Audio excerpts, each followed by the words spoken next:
Republicans are fine-tuning their strategy to retake the House of Representatives in 2022. I'm sorry. Number one, pass a barrage of voter suppression laws through GOP-controlled state houses to restrict the number of people, primarily black and brown people, who can vote for Democratic candidates. Number two, wage a war on critical race theory in schools to re-energize a base of white women who drifted away from the Republican Party in 2020. But there is a third strategy that's coming to fruition. Recruit a record number of women and people of color to run as Republicans for congressional seats. According to the National Republican Congressional Campaign Committee, there are more than 253 women and 228 people of color who filed to run under the GOP's tent across the country. In 24 of the most crucial battleground races, the leading Republican candidate is either a woman or a person of color. Several female, Hispanic, or black GOP candidates are polling higher than Democrats in key elections in Arizona, Illinois, and Texas. The House Minority Leader has been adamant on courting diverse candidates to join the party, which overwhelmingly is populated by white men. Last week, McCarthy successfully convinced Army veteran and two-time Senate candidate John James to run in Detroit.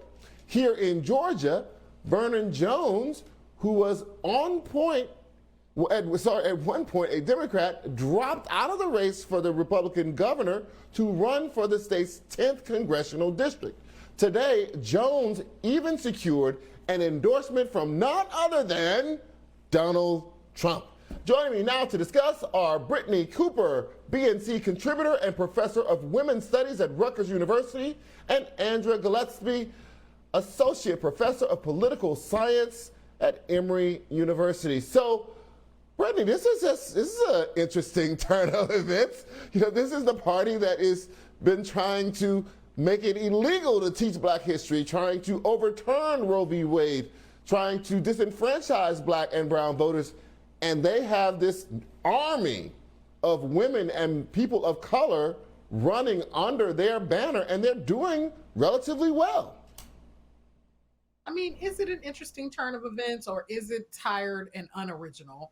Diversity is a poor substitute for an actual conversation about what it means to be anti-racist.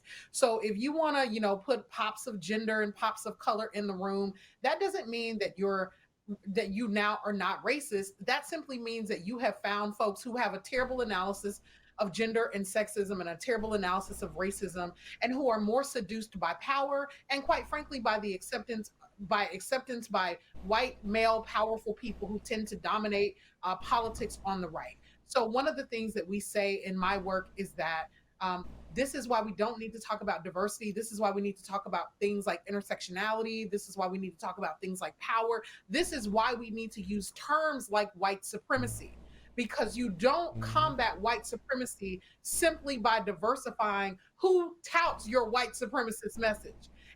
And that becomes part of the problem. And look, we have an analysis of this. We say, particularly on the left, that we understand that symbolic representation is not enough. That simply having more people of color or more women doesn't have anything to do at the substantive policy level.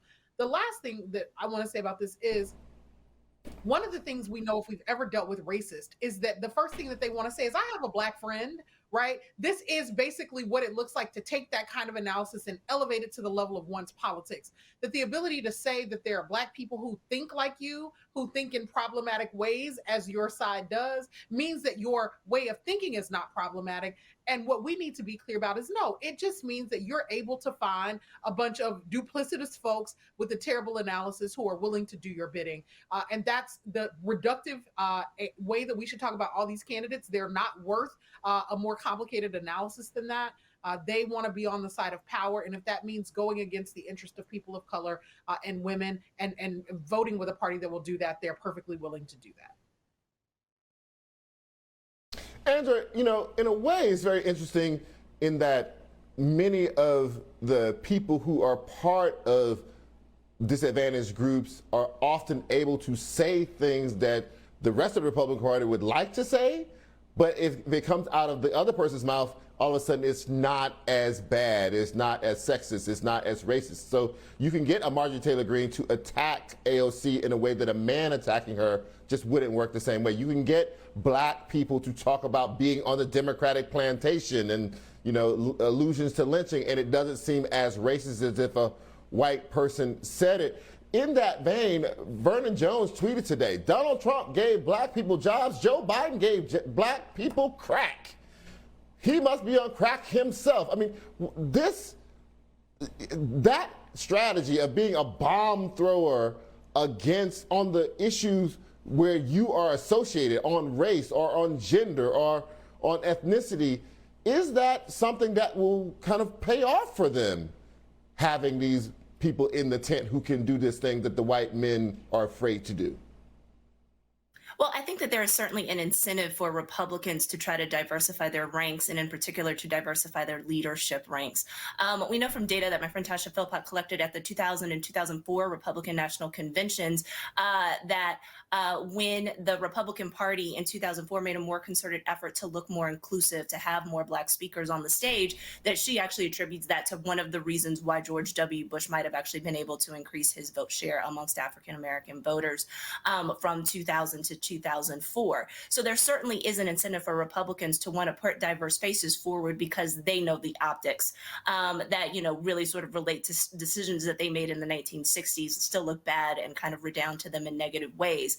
On the other hand, though, having a Republican member of Congress or a Republican politician say inflammatory things against members of their own group doesn't necessarily sit well with the diverse voters that they may be seeking to try to attract to their own party. So I don't see a problem in condemning Marjorie Taylor Greene's attacks on AOC. I don't think she gets a pass because she's a woman attacking another woman. Similarly, I don't give Vernon Jones or Alan West a pass for making inflammatory conjectures about African-American voters and why they're Democrats. There's a long established literature in African-American politics that explains why this is the case. And blacks aren't brainwashed. You know, this makes a whole lot of sense. I think we have to make distinctions between inflammatory candidates who, you know, may be able to try to ride somebody else's coattails to power. It's not clear that that's necessarily a guarantee versus other types of Black Republican politicians who may hold views that are controversial and problematic, but who've actually spent more time sort of running, cultivating their contacts and their networks within the Republican Party and are doing different things. So just the juxtaposition that you used in that setup piece between Vernon Jones and John James is a very, very different person. And one of the reasons why he's in a better position to be able to win his congressional race is in part when he ran for the Senate, he actually did as well as other Republicans, white Republicans did, which was not something that we saw with Black Republican candidates 15, 20 years ago. Brittney, I understand what Andra is saying there, but what if the point is not to attract more Black voters or women voters, but rather to insulate the party from charges of racism and sexism? I think that that's absolutely the goal. This is completely disingenuous, and what is being offered to us is this idea that, you know, these people are choosing this, that they know full well what they're doing. I think Andra is absolutely right that there's distinctions between sort of like, you know, Black Republican candidates who, for instance, are Christian conservatives or are fiscal conservatives, right? You think about somebody like Michael Steele, right? So who have been long-term members of the party versus these folks who are brought out to play the race card, who are brought out for the specific purpose of playing the gender card. I think that the challenge of all of this, though, is that I'm not particularly generous toward any of them because the Republican Party cannot be defended. The Republican political platform, such as it is, which is fairly minimal at this point, is a white supremacist project, is a patriarchal project, is all about a sort of, you know, reversion to 19th century politics that our folks fought very hard to move us off of that particular square.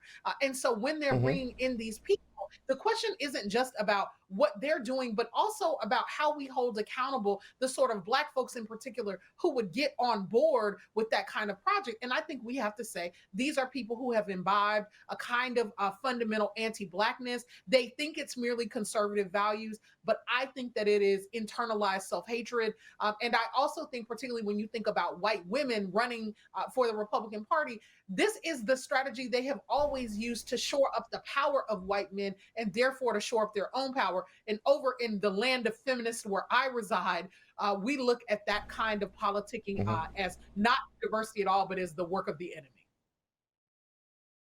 As much as this is going to be a piece of propaganda, I think that they are going to run with this crack pipe Joe meme, and they're going to work that thing to the ground. Brittney Cooper and Andrea Gillespie, thank you so much for joining me tonight. Always a pleasure.